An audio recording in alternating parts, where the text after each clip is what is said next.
So in our previous lesson, we talked about the fact that besides the physical body, meaning the body that we can feel and understand very well, there is also a subtle energy body. The subtle nature of a person is unknown to science or is known to a very small extent.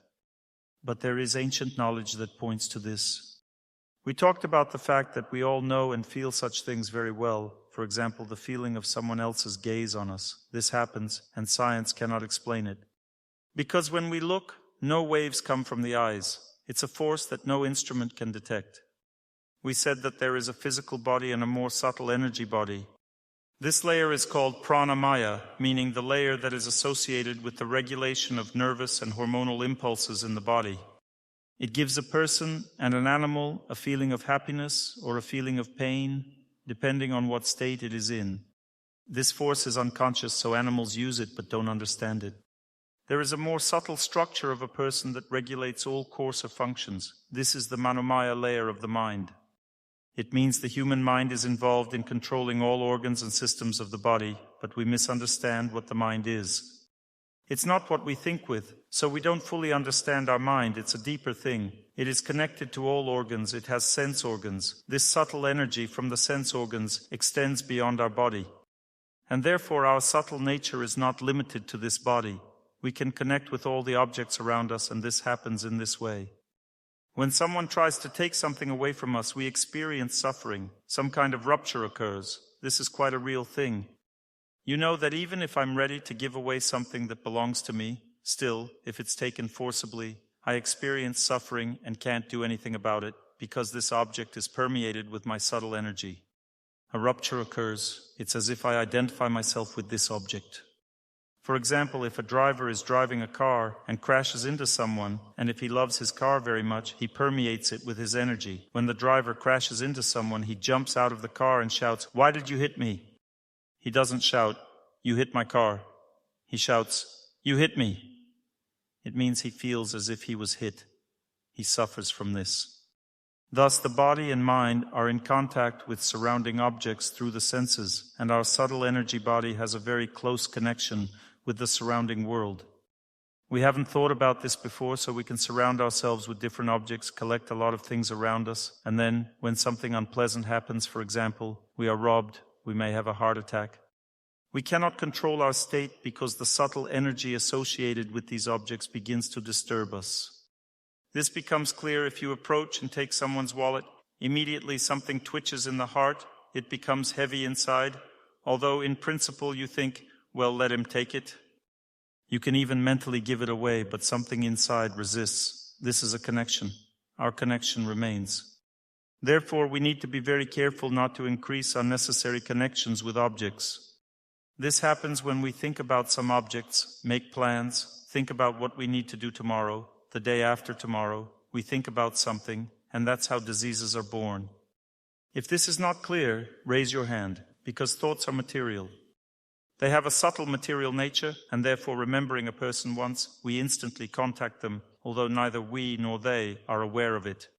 Therefore, the conclusion from the previous lecture is that it's enough to just mentally wish everyone happiness and remember some people. In this way, the connection with these people really changes, not just in our imagination. The connection really changes. I've been doing this for many years, and my patients are cured simply by this method. They don't need to do anything, take medicine. They simply wish happiness to all the people they know, and through this they change their relationships, subtle connections with people, and find happiness. Who likes this kind of treatment? There is also the body of intelligence, that is, an even deeper structure that has or does not have an understanding of truth. If the body of intelligence is strong, then it has an understanding of truth. If it's weak, it doesn't. And the body of intelligence can control the mind, or it may not, depending on its strength. Now I will explain the same scheme from the other side. There is a feeling that connects us with various objects in this world. Why do we need to know about this? Because when our feelings are misdirected, these connections bring us troubles, and we feel that there are a lot of bad things in our life, and we can't do anything about it. I'm always in a bad mood, I'm always in trouble, and I can't do anything about it. Raise your hand if you see that this is a real problem in your life. Let's say I don't want trouble, I want to do everything normally, but some force interferes. Is this a reality or not? This is a reality because feelings get attached to some object and suffocate us. They suffocate us themselves. and therefore they can be compared to horses that gallop, and the mind is the reins that pull the feelings and pull them back. But the charioteer who controls the reins is the intelligence. If a person's intelligence is weak, for example, like a child who wants to pee and doesn't realize that he shouldn't do this and just pees in his pants. You all know this happens with a child, right? An adult's intelligence is stronger, they control themselves. Do you agree? And the senses stop. Their actions stop until a certain moment. Thus, with intelligence, we can control our senses. Let's say we go to the shop for bread, and our horses look around. We see different objects through our eyes, and suddenly we notice a lipstick. We're going for bread, and we don't need lipstick, but the subtle energy from the eyes, connected to the mind, begins to affect the lipstick, and we suddenly start to like it. It means a force came from the lipstick to the eyes which says, you need to buy it. This horse came out of the eyes, and we have intelligence which controls the mind, and the mind satisfies the senses. What the senses like, the mind immediately says, you need to buy this lipstick, you don't have much left. It immediately starts to think, to persuade. The mind says, buy this one is better, it's imported.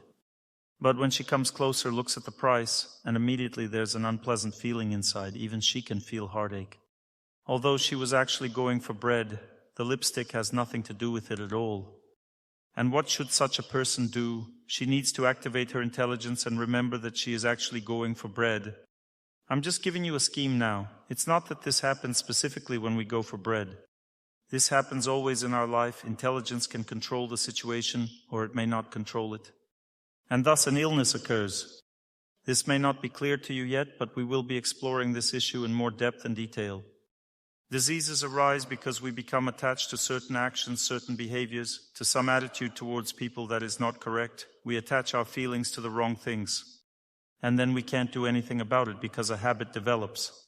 What is a habit? A habit is when feelings are strongly connected with a certain type of action. The connection of enormous power. The connection becomes like a rope, such a connection of feelings. Feelings permeate the subtle material force, a certain type of our existence, our action. Let's say I've developed a habit of smoking.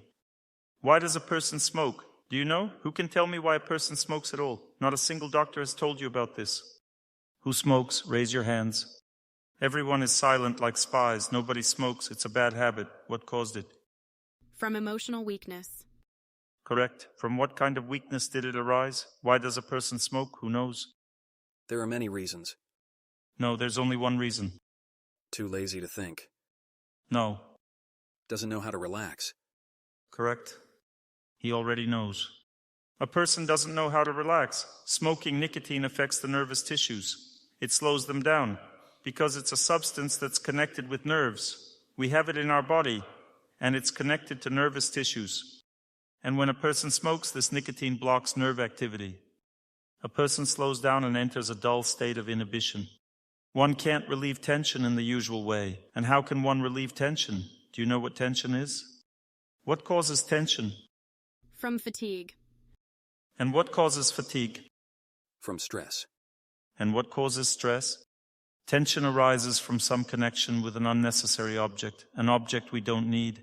It doesn't make us happy, some kind of wrong object. Let's say you're being fired from work. There is still a connection with this object, a mental connection. We find this object, who is firing us from work, where we are being fired from our work.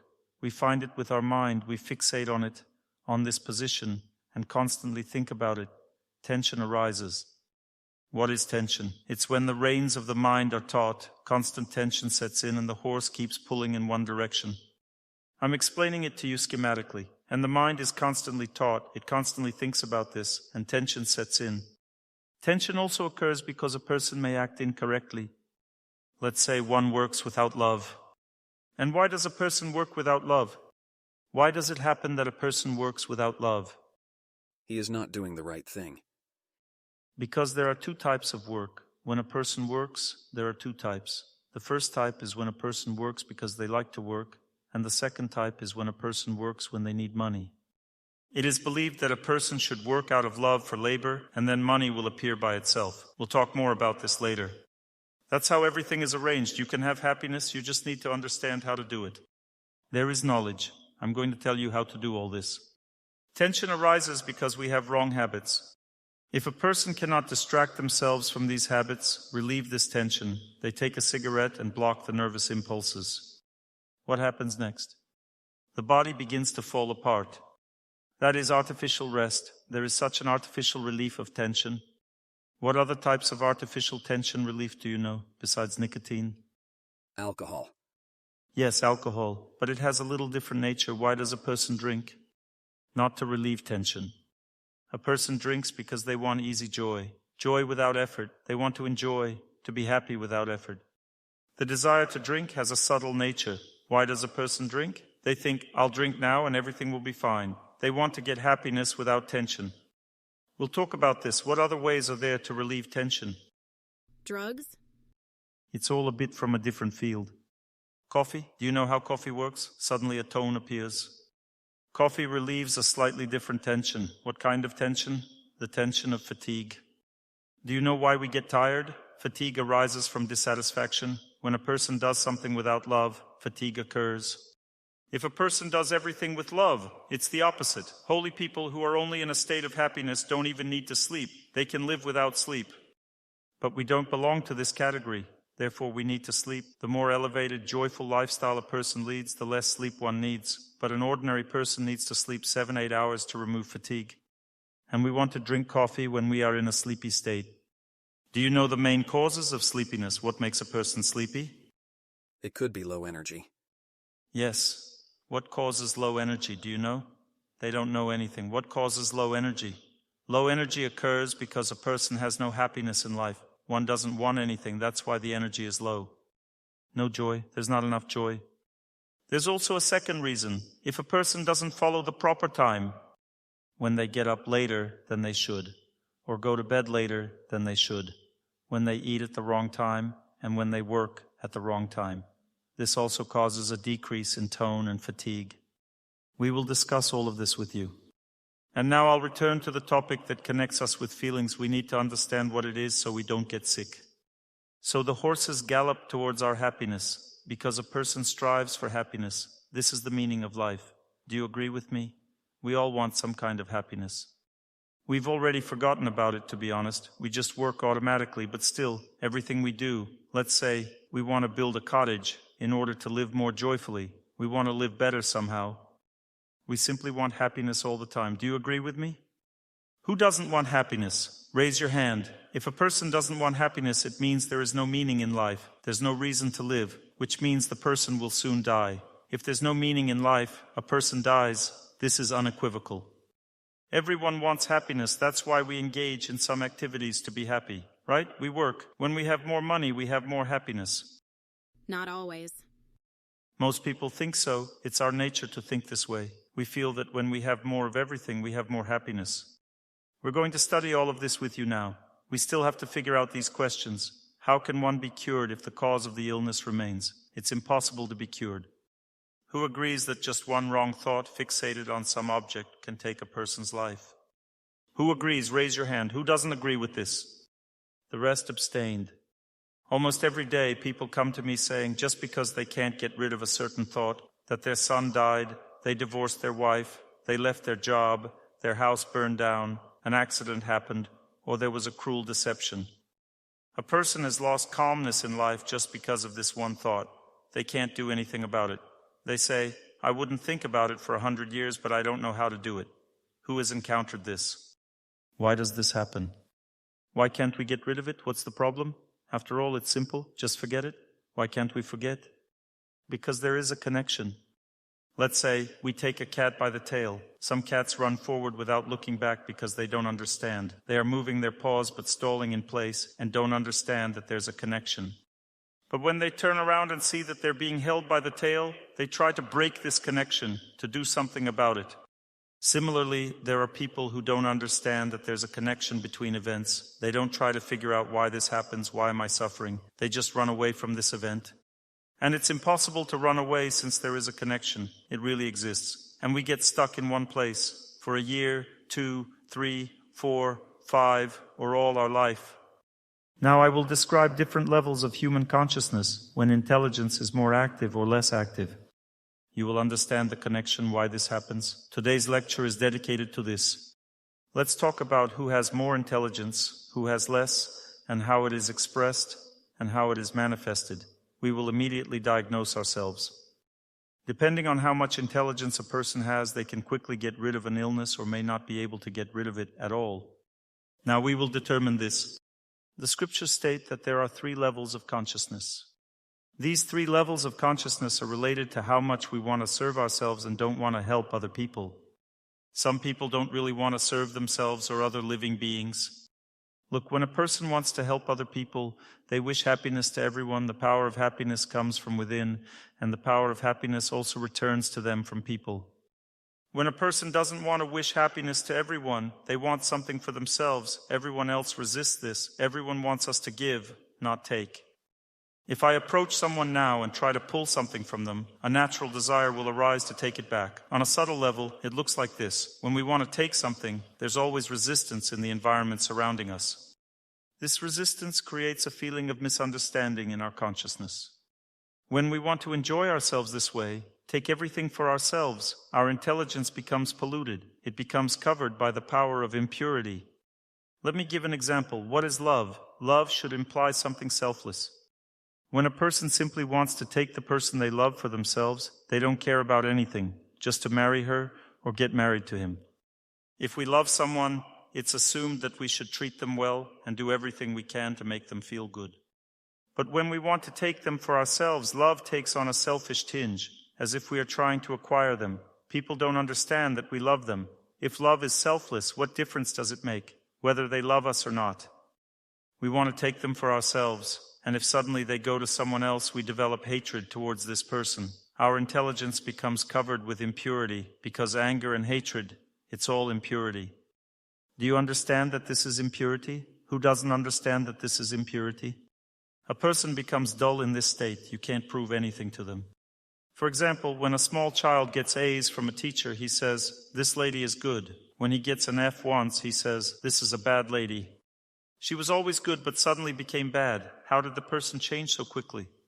It's just that he himself changed his perception. He changed his perception, but the person remained the same. If she gives an A again, she'll become good again.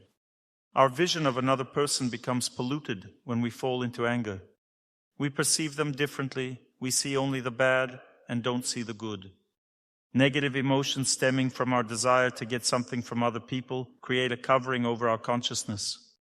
It is believed that if a person wants to love God and people very much and wants to live for others, not for themselves, they are compared to fire because they burn with happiness from this.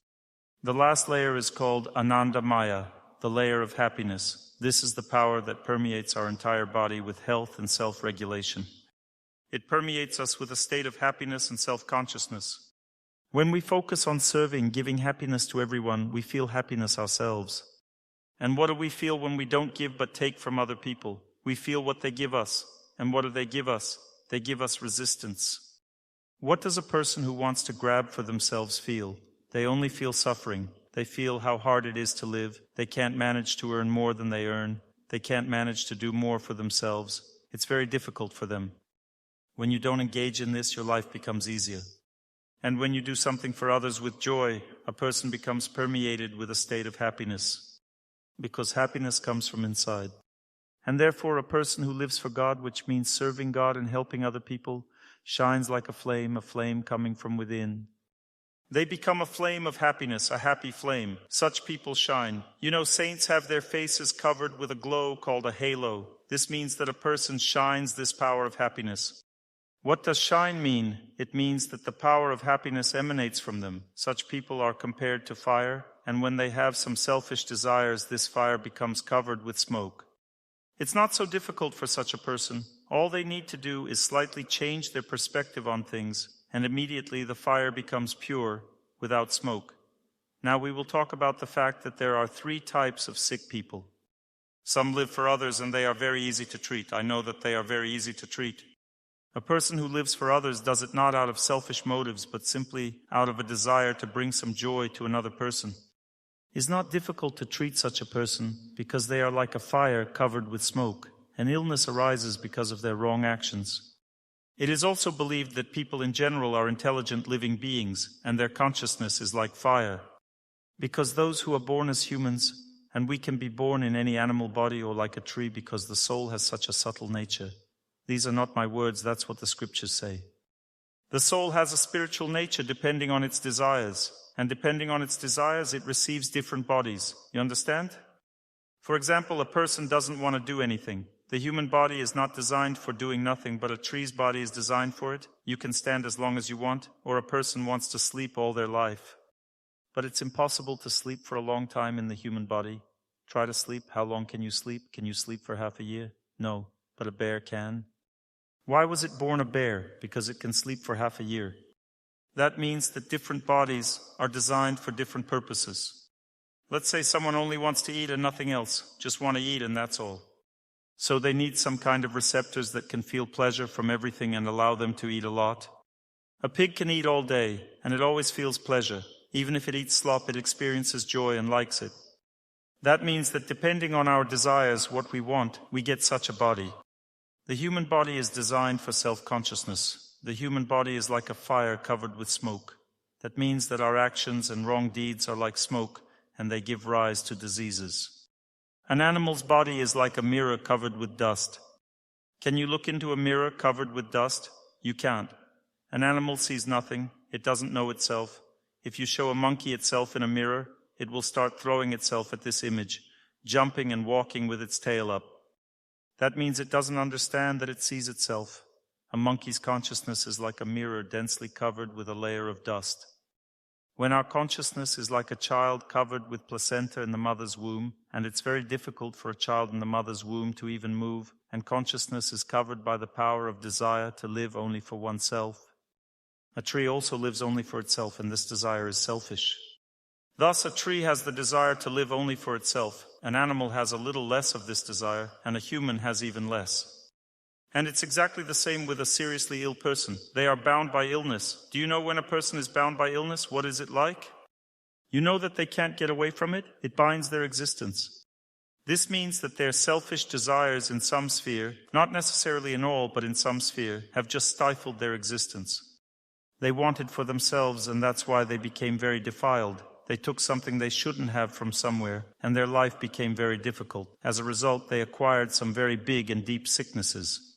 All diseases are associated with our faulty character traits. Absolutely all diseases are associated with some faulty character trait. Where does this faulty character trait come from? It comes from improper contact with the world around us. This means that our senses are thus miscontacted with some object. Why does this happen? Because we lack the intelligence to understand that this should not be done. It means intelligence cannot restrain the horse galloping towards some object of the senses.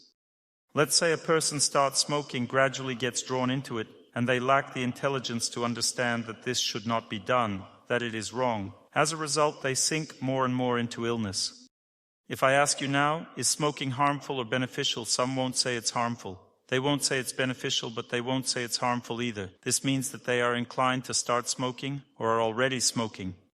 There is one secret. It lies in the fact that a person is always inclined to justify their actions. Therefore, there is a danger of committing a bad deed. What is the danger? That there is a change in consciousness appears. You'll agree that all smokers think that smoking is not that dangerous, right?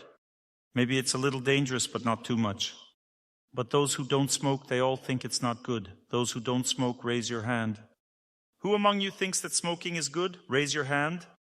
Everyone thinks it's not good. But if you know that if a person smokes themselves, they are absolutely sure that it's not a big deal, or they think it might be bad, but not so much.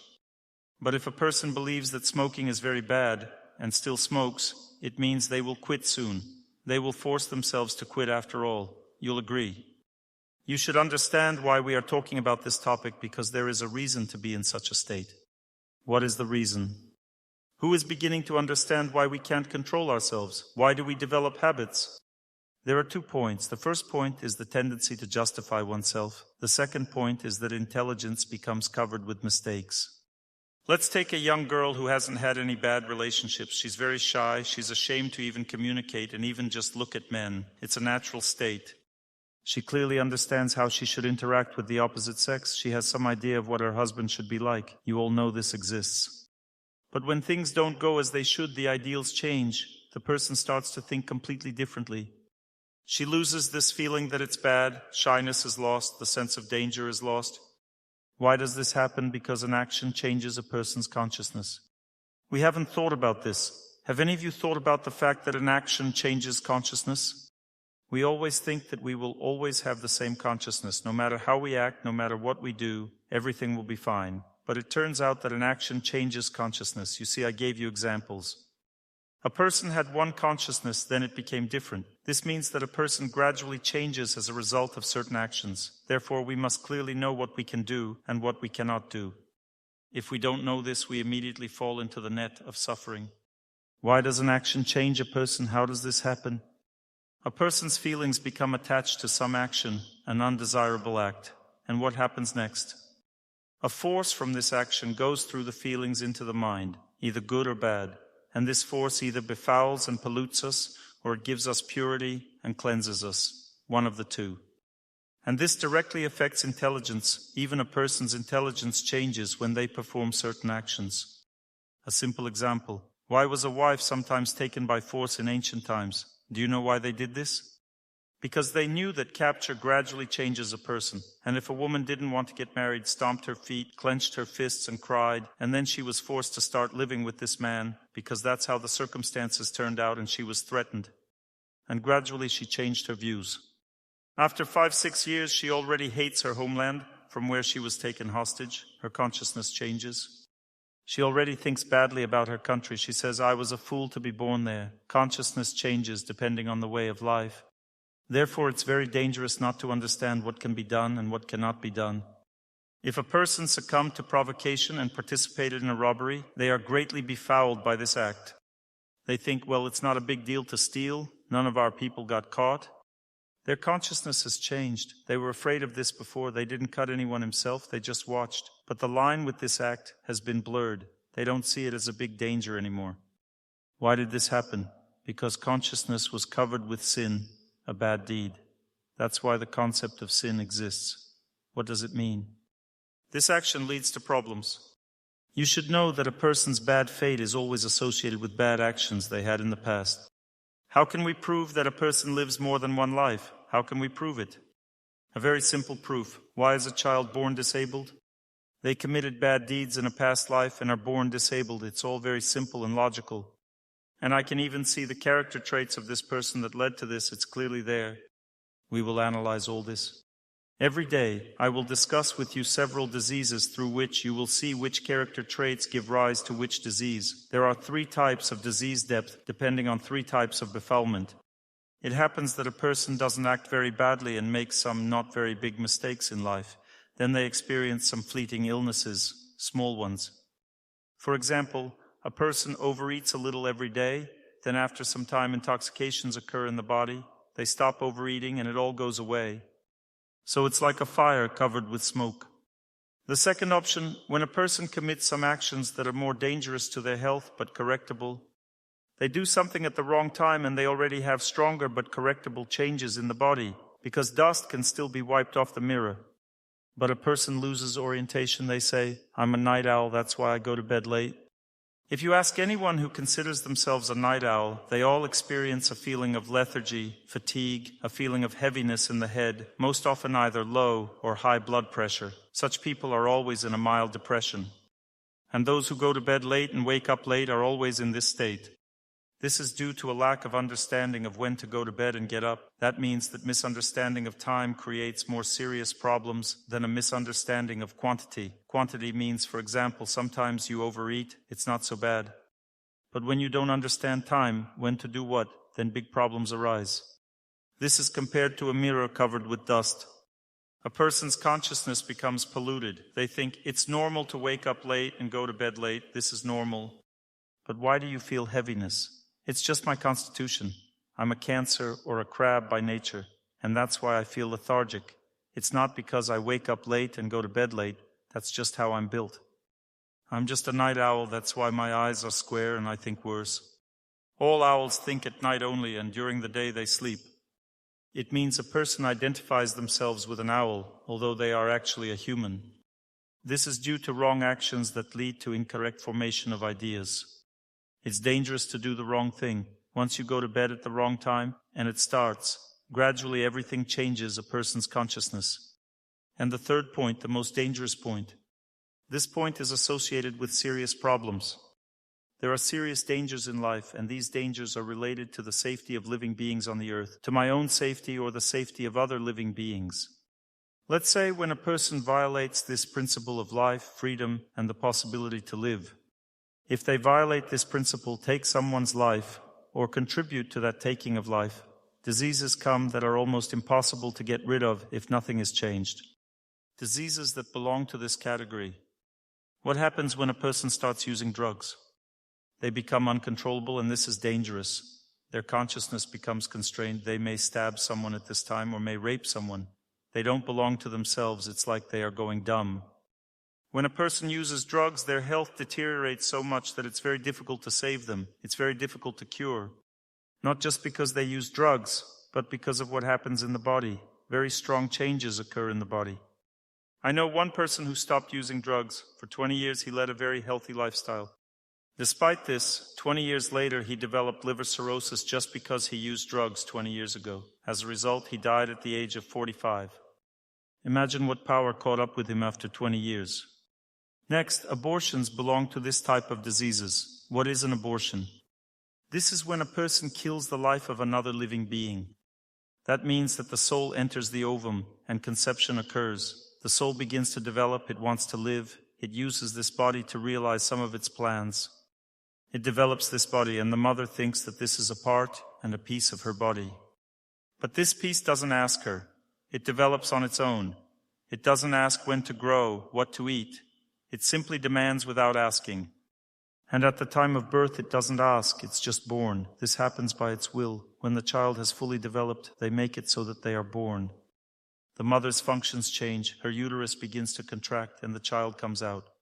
Children control this process themselves, but the mother thinks that she controls everything. And what does she do? She takes a child's life. She thinks, I didn't plan for it, I don't need anyone, and she throws her baby away immediately. What is this baby left without? Without food, without air, the baby immediately dies. And when we deprive someone of life, someone also deprives us of life because of this. There are forces that do this. For example, there are living beings that exist only on the subtle energy body level. They don't have their own body, they live at the expense of others. Because we took someone's life, we get cancer. It's a force that invades us.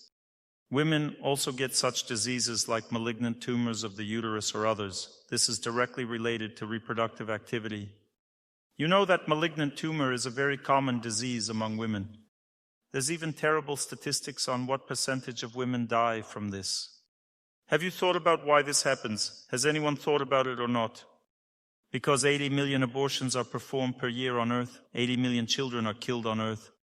This gives rise to malignant tumors. I know for sure when a woman comes to me and says, I have uterine cancer, when I look at her, I see that she has had 3 abortions. That's it. She got what was coming to her. After 5 or 6 years, like a time bomb, counting down, and then cancer occurs. And it's very difficult to treat such diseases. Why is cancer harder to treat than something else? There are diseases that look very serious. A person is literally burning from this disease, but it's very simple to treat. Let's say malaria. This disease can burn a person, but it's very simple to treat. It only takes 3 days to recover. I have methods that allow treating malaria in 3 to 4 days. But as for cancer, we know how to treat it, but it's very difficult. Why? Because the person doesn't even allow themselves to be treated. They don't allow it. They don't even believe that you can cure them. You know that you can help them, but they don't believe you. They don't come. You tell them to stop doing this, but they don't stop. You tell them one thing, they think another. And even if they start treatment, it's very difficult to cure them, and not always possible. These diseases from the third group are very cruel. They are related to the fact that we take someone's life.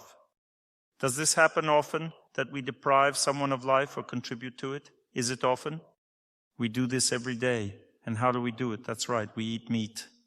What is meat? Meat is just sausage, right? In a nice package. So what is meat? It's a killed animal. You know, I'm going to tell you now. One person listened to such lectures, went to the market, and said to the seller who was cutting up carcasses, "Weigh me some of that little corpse." The seller almost beat him up. He says, "What little corpse? Fresh meat, absolutely fresh. I slaughtered it myself yesterday. What little corpse? Are you making fun of me?" Why does this happen? He simply doesn't realize that it's a killed animal. And why doesn't he realize? If you ask him if it's normal to kill cows, he'll answer that it's normal. You need meat to eat after all. He doesn't understand. He kills calmly. He even finds it interesting to do. I've seen it myself. I studied it specifically. I watched how they do it and studied what diseases these people have. When I worked in Togliatti, treating people there, I went to the meat processing factory and started treating them on purpose. I began to study how it all works. It was sort of an investigative experiment for myself. I observed who had what diseases to confirm this. Do you know that killing animals is considered a harmful production? And do you know what the harm is? People can't stand it. And why can't they stand it? Because the animals cry. And eventually it affects the psyche. They can't work there for more than 2 years. You are right. And what happens then? Someone goes crazy. Someone becomes an alcoholic. Someone gets killed accidentally. Accidental or not. Do you know that there's such a statistic that people who work there are paid more on purpose? Why? Because it's known that they won't last long. The director of this meat processing plant knows that they will work there for a little while, and then something will happen to them. They were normal people. Then they started killing animals. And what happened to them? They went crazy, their relationships deteriorated, and they started drinking. And in the end, they themselves became like an animal, because it's a quite natural process. They developed a disease of the third group, which is very difficult to cure, almost impossible. Thus, killing animals is very bad, but those who participate in the killing, I mean those for whom it is done, don't see this connection. They just bought a piece of meat lying on a shelf in a shop. But if no one bought it, would it lie in the store? If we all stopped buying, who would kill? What would be the point? Killing requires money, various costs. It's a whole production process. They wouldn't do it, right? So there's some connection, some need for this. And what's the problem with that? What do you think? Why did we start eating something that brings us suffering? What disease develops from eating meat? What's the main disease? A person becomes aggressive. Yes, a person changes and loses happiness. That's a fact. A person doesn't even understand why life is so bad for them. But the main problem is that metabolism is disrupted, the body seems to freeze, it cannot excrete various products from itself. And the worst thing is that the fat particles from this meat are not excreted, but are deposited in our blood vessels, and a disease such as atherosclerosis occurs. It means the blood vessels become clogged with fat and gradually become immobilized, and a person suffers greatly from this. Ladies and gentlemen, atherosclerosis begins to develop from about the age of 35. A person starts experiencing a wide variety of diseases due to disruption in the regulation of bodily functions. The brain loses its ability to function normally due to reduced blood circulation. A person begins to feel constant fatigue, drowsiness, and memory decline. They start experiencing pain here and there. When they go to the doctor says, "Your stomach is normal. There's nothing wrong. Why do you think it's sick?" Because the brain constantly sends a signal that the stomach is sick. Eventually the stomach does become sick. The disease doesn't arise from improper nutrition, but from the accumulation of the force of killing inside. How does this happen? When a cow is killed, an interesting moment occurs. The cow thinks. They don't have specific thoughts, but they feel that you will pay for this. It will be accounted for. They see injustice. They cry, and they think that you will definitely face consequences. Imagine, everyone knows how this happens. In some past life, someone has killed someone else. It happens. I feel this very well, for example.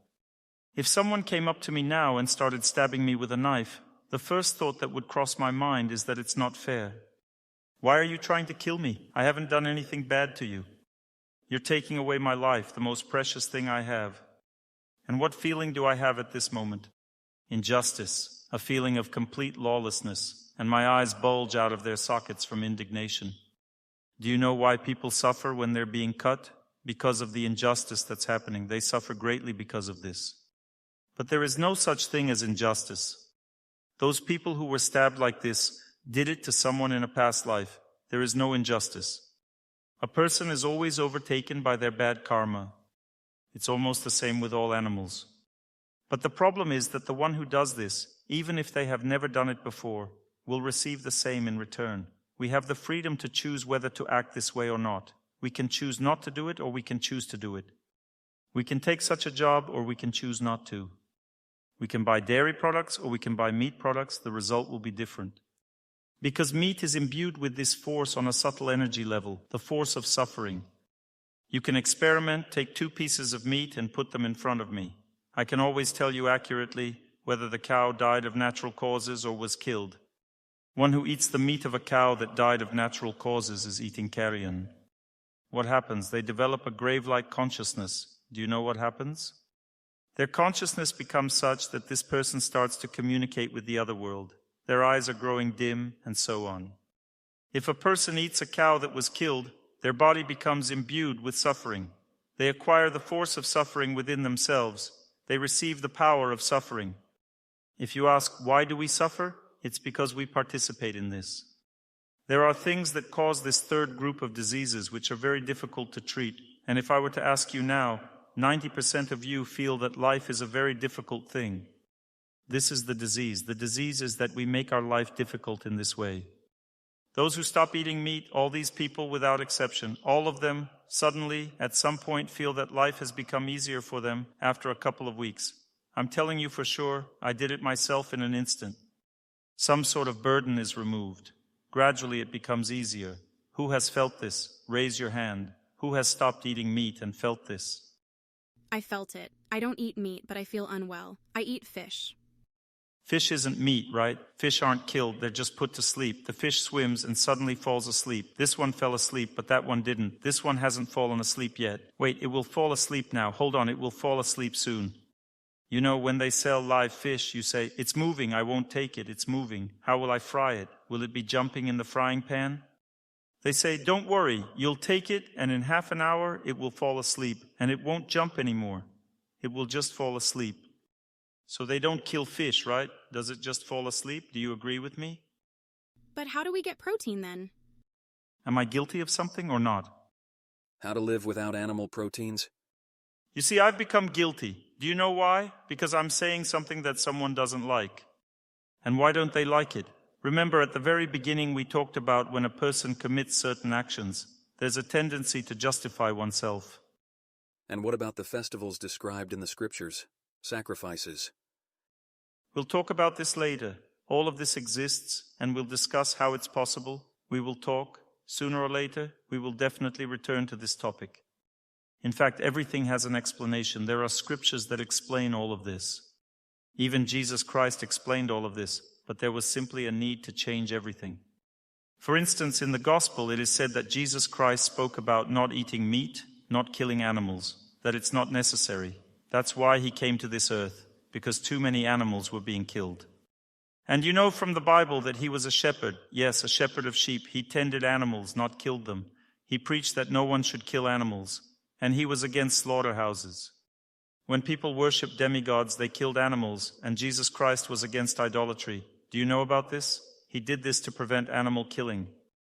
And when we still wanted to kill animals and not follow these commandments, we simply mistranslated the word food from ancient Hebrew. It turned into the word fish. So it appeared that Jesus Christ ate fish, therefore fish can be eaten. And thus many people begin to eat fish. They consider themselves Christians. The price of a mistake. This is not just a mistake, this is a desire. When a person wants to make a mistake, they make a mistake. Therefore you should study all of this. When a person cultivates intelligence, they free themselves from suffering. For example, a woman doesn't eat meat. You don't eat meat. Is eating meat good or bad? I feel bad. When I eat meat, I immediately feel unwell. So eating meat is bad, right? So is eating meat good or bad? Bad, probably. Bad, probably. And is eating fish good or bad? Look, if people eat meat, they say, it's normal to eat meat. But if a person doesn't eat meat, they might say, it's bad. They already realize. Now, who doesn't eat fish? Raise your hands. Are there any who eat neither fish nor meat? Answer this question for me. Is eating fish good or bad? Bad. He's already said it's bad. Why didn't you say so? Because you eat it. Thus, there's a tendency to justify your deeds. Therefore, we shouldn't draw conclusions from what comes to our mind. We commit certain actions and cannot be judged by them. And therefore, our worldview changes significantly. and we shouldn't always draw conclusions based on what comes to our mind. Instead, we need to know how to do things correctly. Agree with me. Do you see what a trap this is? Some people say it's bad to eat fish because they don't eat it. Other people say it's good because they do it. You should agree that this exists, shouldn't you? We become slaves to our actions. Do you agree that this is so? Okay, let's analyze further now. Some of you doubt that I'm right. Who goes to bed late? Raise your hands. Who thinks this is very harmful to health? Raise your hands. And you still go to bed late. But if I tell you something now, many of you will stop going to bed late. Why does this happen? Because you will receive real knowledge. You may already have this knowledge somewhere inside you, but it has not been realized. Because it's not deep. You don't have deep knowledge that you shouldn't go to bed late, but I have such knowledge. Because I have seen many sick people whose illnesses were related only to this. According to the movement of the sun, the brain rests at a certain time. Our life is like a biological clock. All processes in the body occur as if on a schedule, at a specific time. No matter how great our desire is, we cannot influence this. Always with the first rays of the sun, our consciousness awakens. As soon as the sun's rays touch a person, their sleep instantly becomes shallow. This happens due to an invisible force. The power of the sun determines our rhythm of life. A person should sleep following this rhythm. Mandatory sleep is from 10 to midnight, because during this time interval, the sun is in a position where our nervous system rests. If a person doesn't sleep during this period, their nervous system becomes more and more fatigued. As a result, they feel tired. Such a person feels that the joy of life is fading, and the level of irritation is increasing. They feel their memory fading and life becoming harder. This happens gradually, day by day. Those of you who fall asleep after 10, after 11, after 12 o'clock at night, analyze your condition. Have you noticed that there is tension, anxiety, and dulled consciousness in your life? At the same time, there is no feeling of rest and joy. All of this happens because your nervous system is not getting enough rest. What if you have to work at this time? This means that sometime in the past you wanted to stay awake at this time. In this world, everything is arranged in such a way that all human desires are satisfied, but not immediately. And in the past, we might have had different desires. Therefore, when a person wants something very badly, but gets what they desire much later, they can't immediately understand why this is happening to them. Moreover, they can't even influence what's happening. So, a person gets what they want, but not in the form they expected. You see, it depends on the interweaving of events. They come in two types. The first type of events occurs according to our desires. For example, we wanted to live in a certain way, and we gradually got it. The second is that which lies on top of our desire. It is the consequence of all the bad things we have done. It also comes upon us, but without our will. This is coming upon us because someone wanted to make it worse for the one who does so. For example, this happens spontaneously, not even because someone wanted it that way, but simply because someone is doing something bad. Resistance arises, you understand? Because the desire can be in relation to us. For example, I hit someone. Naturally, some inner protest arises, and this protest will be related to me, so I will definitely get it back. Or even if there's no protest from the person, there is a force of truth inside the person, the power of truth, which is God Himself, present within. This power of God exists inside every person, and we compare it with what is good and what is bad. We say that there is conscience. There is the concept of righteousness, truth, and happiness. All these concepts come from this power. This power records everything. If we act against this person, then it counteracts because it protects them. We are all protected from within. Who doesn't feel this power? Raise your hand. Everyone feels that it exists. For example, we do something and something inside tells us, you're doing it wrong, but then it stops speaking. Why does it stop speaking? Because a person receives either knowledge or forgetfulness depending on their desires. If a person says, why do you constantly tell me from within, don't kill, I want to kill, I want to. Don't say this. The desire to think this way just appeared. The desire simply appeared. Gradually a person forgets. Forgetfulness also comes as a result of our desires, but the suffering from this doesn't change. It still exists. I wouldn't want to upset you or see sad faces, but understand that a doctor doesn't always say what's pleasant. In fact, a person always has the opportunity to change for the better, always. It means, as soon as you want to change something in your life, the laws of your life will immediately change. Things will work out in your favor, because there are forces that are waiting for this. It's not only we who want to be happy. All living things around us want our happiness. Everything reasonable wants our happiness. There are forces that exist on higher planets. They are waiting for us to change for the better. They help us. Therefore, when a person stops doing some bad actions, they start getting help. Maybe a doctor or someone comes to help or something else, and gradually their fate improves. Gradually everything changes for the better depending on our desires. But never think that you can do whatever you want. Therein lies our greatest misfortune. It's better to be upset now than to be in big trouble later. To hell with being upset. You'll go home, turn on the TV, see some program and think, this doctor is crazy, he was saying something. You just need to forget all that I've said, and the forces from within will give you forgetfulness. The next day you'll already be thinking that none of this exists. In fact, you can eat meat and think that the animal just falls asleep. You'll agree that you've heard a lot of different information, but you've already forgotten everything. So frankly speaking, everything that I told you is not something very scary or upsetting. Tomorrow, all this information will be forgotten anyway. Other problems will appear. But if some of you follow this knowledge, you can avoid big problems. Can you imagine? I have just told you about the 3 levels of illness, and depending on them, a person's recovery takes place. For example, in my treatment, I do not say to a person, don't do this or don't do that. Mostly no one wants to kill, rob, rape anyone. Mostly nobody wants to do that. I say only 3 things. Don't eat meat, don't eat fish, and both coffee and tea are not allowed. Why? Because tea is the same as coffee. It contains caffeine, which has a bad effect on the nervous system, and gradually we get worse. But many doctors don't know this because they don't want to know it. It's better to avoid eating eggs, because they are intended for life.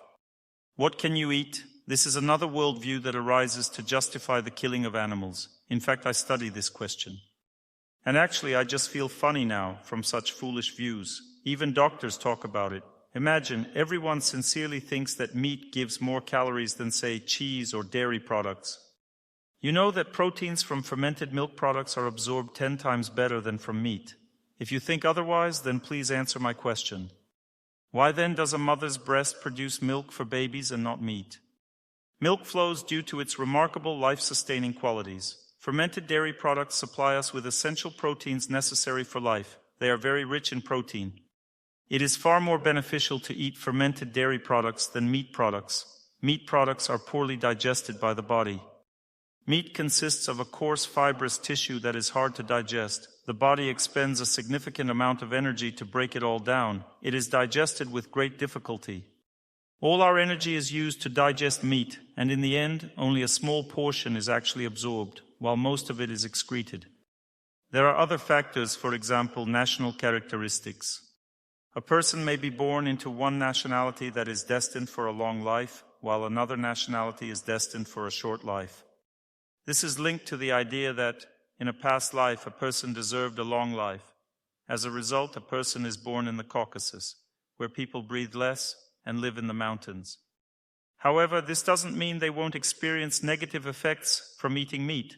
They might eat meat all their life and remain healthy, but in the next life, they will inevitably have problems. Problems will come anyway, if not in this life, then in the next one.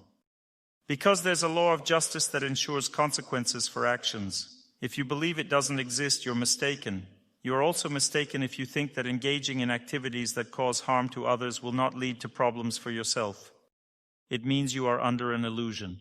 This illusion comes from becoming accustomed to it, from committing a certain act and befouling yourself through it. If you think that you can eat meat and everything will always be fine in your life, it is merely an illusion. We tend to justify our own views. You don't know that this exists. Let's say a man hit another man. Before that, he believed deeply that one shouldn't hit others, but he hit someone nonetheless. You have surely witnessed this behavior. When asked after hitting, "Did you do the right thing or not?" he will respond, "Yes, this is a bad person. That's why I hit him." After a few hours, When he comes to his senses, he'll say, maybe I did the wrong thing. He'll start to have doubts whether hitting was the right thing to do. And when he asks for forgiveness, he'll sober up immediately and understand that he did something bad, not just something possibly wrong, but something clearly bad. Because our actions change our consciousness, we must understand that this exists. Therefore, we must admit to ourselves that there are bad things and there are good things. So what is illness?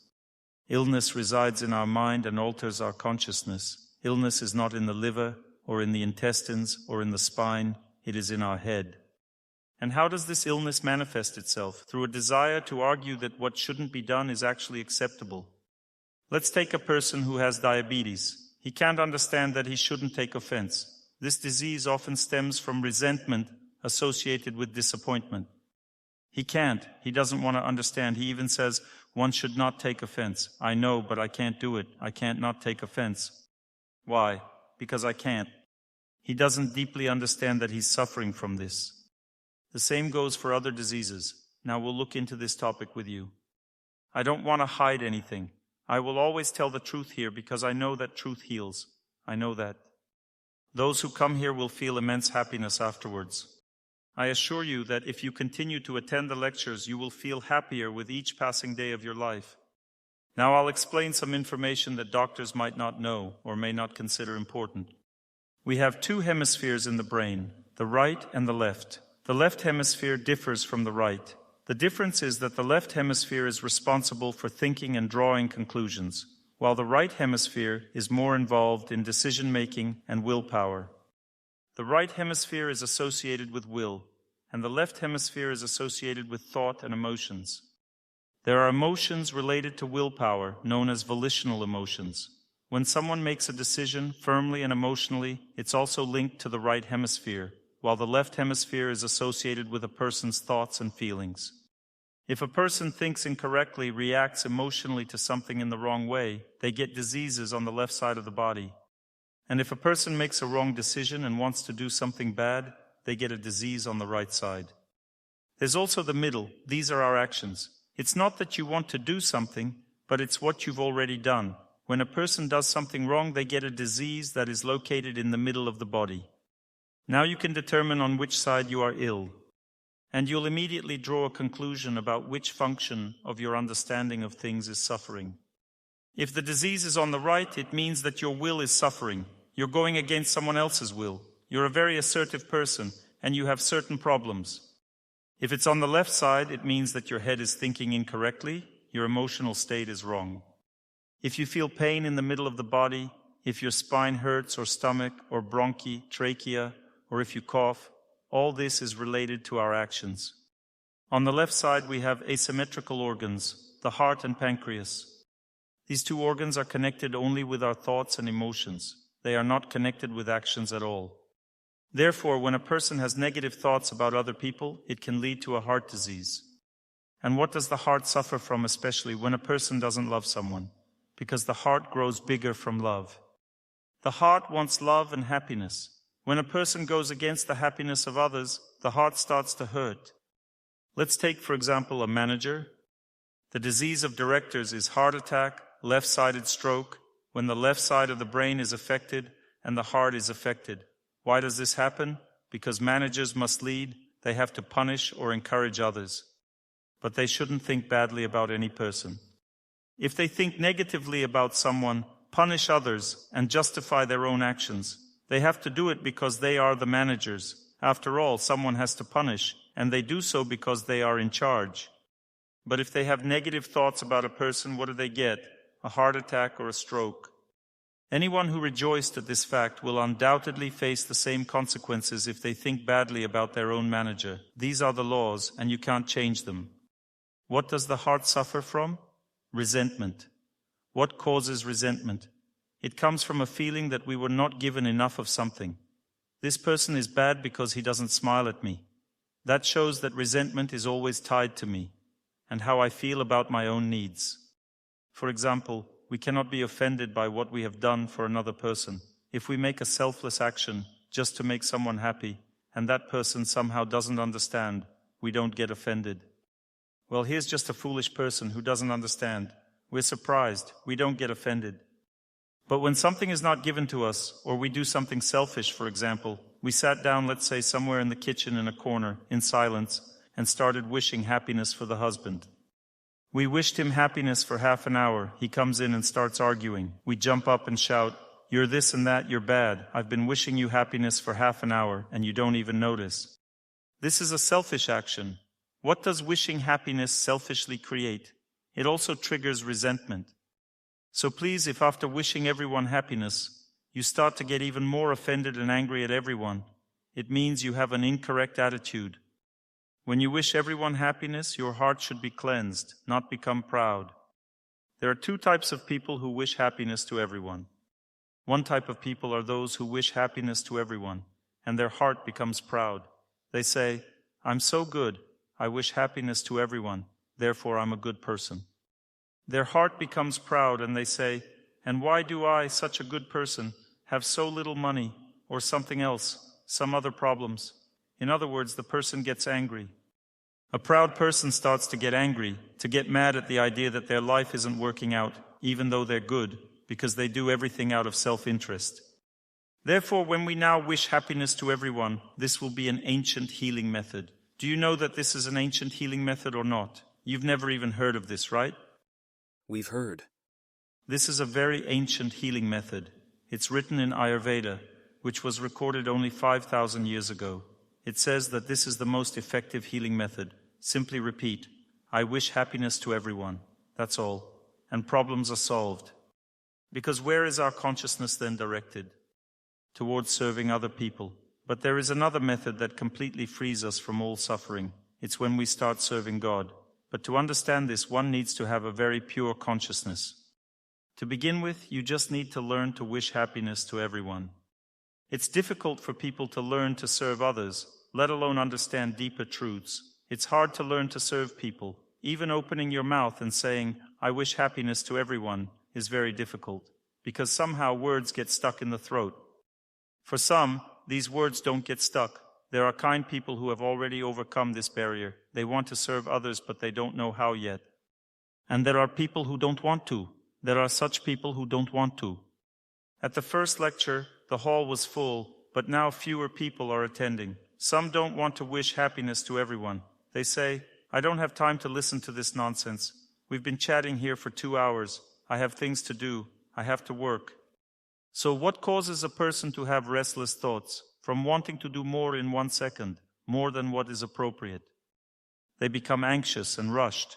This happens from excessive attachment. They want to work faster to earn more money or achieve other goals, leading to a constant sense of urgency. They strive to do more and faster, driven by attachments. They don't work out of love. You know, a person should work only out of love, and that's all. You know, there is a sage who has proposed a formula for both wealth and poverty. Do you know what this formula is? The formula goes like this. For the hardworking, poverty does not exist. Is that clear?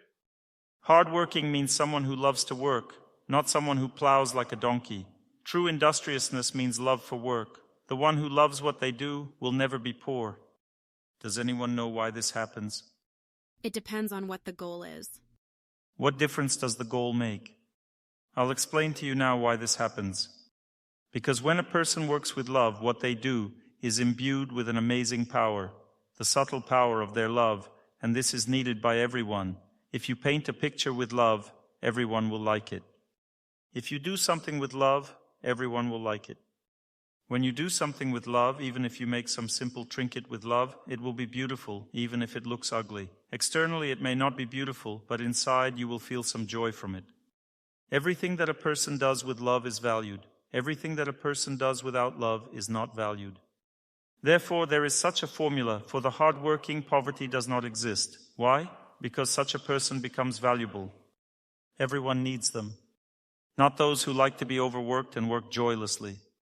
Why does this happen? Because a person works in order to have something. When a person works in order to give something, poverty does not exist for them. Is this the essence, the secret of this universe? The secret is that the person who works in order to give, receives, while the one who works in order to take has a hard time achieving, and it hardly comes to them. Then you might ask me, why does it happen that a person is rich and everything comes to them, despite the fact that they deceive? What's the answer? Who knows the answer? In the previous life, they did the opposite. Yes, in the previous life they did the opposite. They gave, and in this one they receive, but they use it incorrectly. Sometimes people use it correctly, sometimes incorrectly. Thus you should know this so that you don't have problems. Why don't I have money? Because there's no love for work. So the intestines suffer from incorrect activity. And on the left side, incorrect thought activity is ongoing, when a person has either restless thoughts or, on the contrary, very slow, sluggish thoughts. If a person has restless thoughts, the intestines become overexcited, and if they have sluggish thoughts, the intestines, on the contrary, work very sluggishly. What kind of person has sluggish thoughts? A lazy one. A lazy person has sluggish thoughts and their intestines work poorly. They develop bloating in the stomach. And when there are restless thoughts, the intestines become inflamed and they develop enteritis, various inflammations, here on the left side. Is it interesting for you to know this or not? How to avoid one or the other? How to avoid it. Now, whoever listened to the lecture attentively will give the answer. One should change thoughts. And how to change them? How will you change them? They are tied to actions. We talked about the feeling of attachment. We need to have true knowledge. There should be knowledge. That is, we need to cultivate knowledge within ourselves. When we truly learn, an understanding of things arises, and this understanding of things brings about detachment. When a cat turns its head, she sees that someone is holding her tail. It's the same with a person. They see who is holding their intestines. Why does the intestine hurt? At first, we're like cats. We just twitch and run around at night thinking, my intestines hurt, no one can cure it. We run somewhere and then knowledge appears. We turn our head to our intestines and look. Listen, tell me, why do you hurt? What do you need? What are you lacking? We start to address it. And God gives us knowledge from the heart. He tells us, just don't fuss and don't run. Be calmer. Work in a calm condition. Do you know why a person fusses, runs around? Why is a person restless? They are sick. Because they don't believe. What don't they believe in? In their own happiness. They think there's a law of meanness, and the one who runs more gets more, and the one who runs less gets less. And they start running with square eyes, doing everything faster and thinking, if I do less, then that's it. I'm done. They don't do it out of love, but simply out of fear. I'm going to tell you one thing now that you should remember. A person who acts out of love will always receive at least what they deserve and may even receive more than they deserve. This is the mercy of other people. They may receive mercy, but they will never have less than they deserve. What happens when a person acts out of love with a calm mind? They remain clear-headed and carefully evaluate the situation. They will never take unnecessary steps.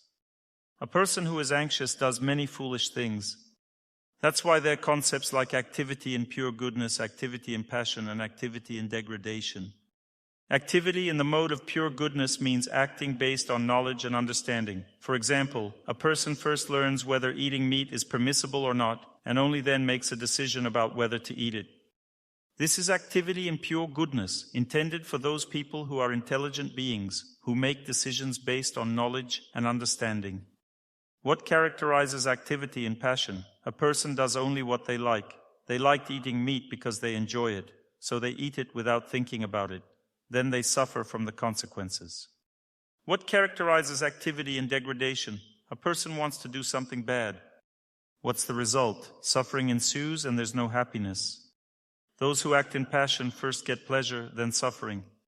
What does a person who acts in pure goodness get first? First they experience suffering, then pleasure. What does a person who acts in degradation get first? Suffering and then more suffering. A person who studies becomes a scholar. It's difficult for them at first, then they become scholars. A person who has embarked on the path of a healthy lifestyle finds it difficult to change their habits at first, then they gain happiness and health. There are many such people. You're neither the first nor the last. Many people want to take this path of health, not misfortune. All people want to, but not everyone wants to work for it. I see you want to work. Will you work? Is it really that hard for you to try not eating meat as an experiment? We'll see what happens in 2 weeks. Is it really such a strong urge to grab that piece? Why not try it for 2 weeks to see what happens? You should try and see. You should observe how your mental state will change. You shouldn't eat fish either during this time. Should we starve? No, you won't starve. You know what the problem is? You simply don't know how to cook without meat. That's why you think you'll starve. There's nothing to cook from. Who said there's nothing to cook from? I live in the same conditions as you. Eating without meat is not more expensive. I assure you, it's not more expensive. Are dairy products expensive? Is kefir expensive? Is 2.5 rubles per liter expensive? Is meat cheaper? Should we slurp kefir alone? No, why just slurp kefir alone? You can have anything, butter and everything else.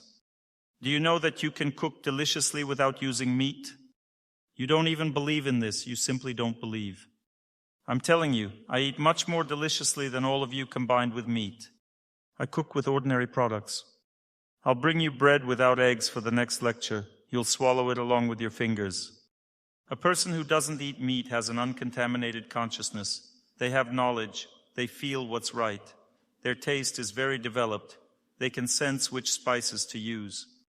Many recipes are created with various spices and seasonings. Many products can even taste like meat. For example, if you cook soy correctly, it's indistinguishable from meat. It's not tasty.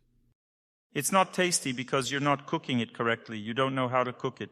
If you prepare it properly, it's tastier than meat. Why? Because it doesn't smell of killing. You need to add the right spices. It has as much protein as meat, not less, even more, and it's better absorbed. Spices are needed to help digest oil. If you use the right spices to help digest oil, you won't have any problems from the oil. Where can we get them? What? The spices. We'll have a lecture on recipes, and I'll show you people here who can sell you the spices. It won't be very expensive, it will be cheap. Spices don't grow here in Siberia. If a person thinks they can only eat what grows in Siberia, then you'll have nothing left to eat at all. Just snow and that's it. And if a person lives in Kamchatka, what should they eat? Gnaw on birch bark? We'll study everything. I'm not going to abandon you. One patient came to me and said, "That's it, 6 months, I can't do it. You made me live on an empty stomach, I've lost so much weight." He came to me looking thin. I say, "What do you eat?" He says, "I'm on plain porridges and kefir. I can't live like this anymore, I'm dying." In fact, where does this come from? It comes from human ignorance. You simply don't know how to cook. Meat food has altered consciousness to the point where people who eat meat lose understanding of how to cook properly. The food becomes not diverse, but very primitive. I'll give you a simple example now. Ancient wisdom suggests that cultures that use a wide variety of spices have a more ancient heritage compared to those that use fewer spices. In Georgia, there are many spices. They have more culture. Do you think everyone there eats meat? I can tell you that many don't eat it at all. They eat fruits and everything else. It only seems that they feed on nothing but lamb. The same is true in India and other countries. Even in the West now, they cook using a lot of spices. We only know red and black pepper and not much else. This is a sign of lack of culture. Do you know what spices are? Doctors say don't eat spices, don't eat spicy food. But do you know what spices are? These are plants that have a lot of life force, or parts of plants that have a lot of life force. Do you know what Ayurveda says? That the most powerful treatment is through the use of spices. Before I started treating with stones, you know what I treated with? Spices. I collected about 100 types of spices and treated everything that could be treated. It is just less effective than with stones. It's simply slower, that's all. I will teach all of you. Everyone without exception will be able to select spices for themselves and recover without using anything else. By correctly adding spices to your food and avoiding meat, you can cure all your diseases. Can you tell us about the stones? I'll tell you everything, including how to dissolve stones. No, how to use stones. That's not possible. I'll explain why. There are different types of cure. Did you have a lecture about the universe yesterday? Yes. Did you learn that there are more intelligent living beings there who manage the universe? Did you hear about this? The connection with these beings is made through stones. That's the secret. Just as plants absorb the power of the sun, a stone is imbued with the power of a certain planet. On each planet there are its own intelligent forces. We can use these forces for healing, but only if they are willing to help. Stone therapy is effective only if a person follows certain rules. If a person doesn't follow them, treatment with stones will not work, and will have no effect. And I can't do anything about it. So I'll tell you how to choose stones for yourself and everything else. You will try it. But don't expect that if you don't follow the rules I'm going to tell you about, you'll succeed with what you're going to insert. It's pointless. It's clear that good health is a result of good actions, while diseases are given for bad actions. So don't think of this as just a clever trick. How to get healthy? We just need to find the right recipe. This is how we think. Believing that someone recovers simply because they outsmarted others shows a lack of wisdom. My patients get better not because of their dexterity, but from doing the right things. Therefore, I set some conditions to improve a person. They should not be involved in what causes the majority of diseases. What makes you sick the most now? Killing animals. You know that all wars on earth now happen only because we kill animals. Do you know this? There is knowledge that says all killings on earth between people happen only because we ourselves kill animals. This force of death accumulates on the planet and eventually demands retribution. As it exerts its influence, people begin to lose their sanity and start killing each other. When people start killing each other, it becomes a habit for them due to changes in their consciousness, leading to the onset of war. How does it happen? When the situation is conducive to it. Initially, a person might kill one individual, but as their consciousness changes, they can calmly kill many. They start to think it's normal. This is how our mind is structured. If a person has dropped one nuclear bomb, it's easier to drop a second one. Do you believe that you can only live in this body? You might think that when this body dies, life ends, but in reality, the human soul is eternal. This body is not the last frontier, so those who understand that they live not only in this body take care of their future. They live for their future happiness, and then they become happy even in this life. Therefore, whatever events await us there, we cannot change it because we live on this earth. But we can change our future if we act correctly. None of this will affect us. We will only be affected by what we have deserved. Nothing else will touch us. Do you think there is injustice? Injustice does not exist. There is no injustice, there is only punishment for wrongdoing. Only good things await us if we strive for them. If we don't want good things, it means we'll get bad things. Who feels in their heart that I'm saying the right things? Everyone feels it's correct. So let's not get upset now. I don't want to upset you, but there is such information, I can't do anything about it. There won't be much more of it. Today I said everything that was the most difficult. From now on we'll study interesting things. And now we need to sit up straight and we will practice together. We will practice changing your fate and your health, making yourself happier and healthier. Now we will be changing our inclinations with our consciousness. After these 10 minutes, you will understand at least a little better what we should do and feel the happiness from bringing happiness to other people. And when you repeat frequently, I wish happiness to everyone, gradually you will develop a desire to live for other people, to bring happiness to others. Then, instantly, you will become happy and healthy. When we want to give happiness rather than receive it from others, at that moment we become happy, because this is our nature. We were born for this. We live for this. This is the most important knowledge that exists in this universe. This most important knowledge states that a person should serve God and other living beings with love. Then they find true happiness. This is the meaning of life. Therefore, we will now practice. When a person finds the meaning of life, they gain health and all the joys of life.